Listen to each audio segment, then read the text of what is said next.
नमस्कार, आदाब। मेरा नाम अफी कुरैशी हिंदुस्तानी है और आप देख रहे हैं बेबाक आवाज टीवी। जिस कहानी, जिस हकीकत, जिस दास्तां को लेकर मैं आज आपके सामने आया हूं, वो गाजियाबाद से जुड़ी हुई है। मामला तकरीबन 9 साल पुराना है। ये वही मामला है जहां पर 7 लोगों का, एक ही परिवार के 7 लोगों का बेरहमी के साथ में कत्ल कर दिया गया था। तकरीबन 3 पीढ़ियों को खत्म कर दिया गया था। 9 साल से आज तक उनके घर वाले इंसाफ की गुहार लगा रहे थे और न्याय का इंतजार कर रहे थे, लेकिन आज उनको इंसाफ मिल गया और उस दरिंदे को फांसी की सजा सुना दी गई है। मामला क्या था, कहानी क्या है, दास्तां क्या है, पहले जरा ये समझ लेते हैं। तकरीबन 9 साल पहले यह मामला शुरू हुआ था। 9 साल पहले इस कारोबारी को पता नहीं था कि राहुल के दिमाग में क्या चल रहा है और किस तरह की वो प्लानिंग कर रहा है। राहुल वर्मा का दिमाग खराब चल रहा था। राहुल वर्मा ने पूरी प्लानिंग कर रखी थी कि किस तरह से सतीश गोयल को लूटा जाए। उसने रेकी की, इंफॉर्मेशन कलेक्ट की और इधर उधर से इंफॉर्मेशन कलेक्ट करने के बाद में उसको इंफॉर्मेशन ये लगी कि इस कारोबारी के पास में 25 लाख रुपए घर के अंदर कैश पड़े हुए हैं और उसी कैश को हासिल करने के लिए, हथियाने के लिए इस राहुल ने एक प्लान बनाया। और इस प्लान के तहत जब ये राहुल वर्मा उस कारोबारी सतीश गोयल के घर में पहुंचा, जहां पर उसके बीवी बच्चे मौजूद थे, सतीश मौजूद था और बाकी घर के लोग भी मौजूद थे, तो उसको वहां देखकर सब लोग हैरान रह गए। हैरानी की बात भी थी क्योंकि जो आदमी कुछ दिन पहले 4.5 लाख रुपए लेके गायब हो गया था, वो अचानक अगर लौट के घर में आ जाए तो हैरानी तो होनी ही थी। देख के सतीश ने पूछा कि आखिर अब क्यों आए हो।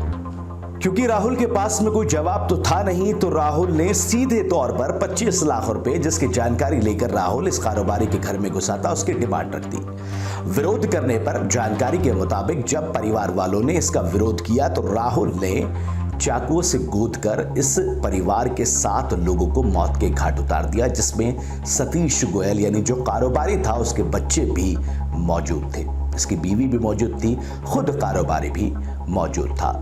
और जब राहुल ने इस वारदात को अंजाम दे दिया तो फिर वहां पर रखे सामान को टटोलने लगा, जिसके हाथ में फिर कुछ जेवरात, कुछ कैश और बाकी और भी सामान इसके पल्ले पड़ गया और उसको ये लेकर वहां से फरार हो गया। पुलिस को जब घटना की जानकारी मिली तो पुलिस तफ्तीश में जुट गई और तफ्तीश में जल्द ही एक नाम खुलकर सामने आ गया जो कि राहुल का था। और सबको पता था कि राहुल ड्राइवर है इस व्यापारी का, कारोबारी का। 9 साल पहले राहुल वर्मा नाम का ये लड़का सतीश गोयल नाम के कारोबारी के यहां पर ड्राइवरिंग की नौकरी करता था। उसकी गाड़ी को चलाता था, देखरेख करता था और उस व्यापारी को लाना ले जाने का काम इस राहुल गोयल नाम के, माफ कीजिए, राहुल वर्मा नाम के लड़के का ही था। सब कुछ ठीक चल रहा था, सारी चीजें स्टेबल थी, किसी को कोई शक नहीं था, किसी को कोई किसी भी तरह की परेशानी नहीं थी। अचानक 21 मई 2013 से कुछ दिन पहले ये राहुल वर्मा तकरीबन 4.5 लाख रुपए लेके फरार हो जाता है। और जब ये फरार हो जाता है तो इसकी तफ्तीश की जाती है, ढूंढा जाता है, लेकिन ये कहीं पर भी नहीं मिलता। कारोबारी अपने कारोबार में लग जाते हैं, कंप्लेंट कर दी जाती है, लेकिन कोई भी सिला अभी तक नहीं मिला था। लेकिन शायद सतीश गोयल को नहीं पता था कि राहुल के दिमाग में क्या चल रहा है। पुलिस इस राहुल के चक्कर में घूमने लगी। इसको धर दबोचने के लिए पुलिस ने चारों तरफ छापेमारी शुरू करी और कुछ दिन के बाद में ही ये राहुल हाथ आ गया, जिसके पास से 6000 रुपए की नकदी जो है वो बरामद की गई और भी जेवरात कुछ बरामद किए गए। 9 साल के बाद आज इंसाफ जाकर मिला है और इंसाफ भी इसलिए मिला क्योंकि इस कारोबारी के दामाद ने पूरी तरीके से इस केस के अंदर अपनी जान लगा दी। बेरहमी से हुई इन हत्याओं के पीछे राहुल की सिर्फ और सिर्फ नियत और साजिश इतनी थी कि वो कुछ पैसों को हथिया ले और उन पैसों से अपनी जिंदगी को ऐश और आराम में काटने लगे।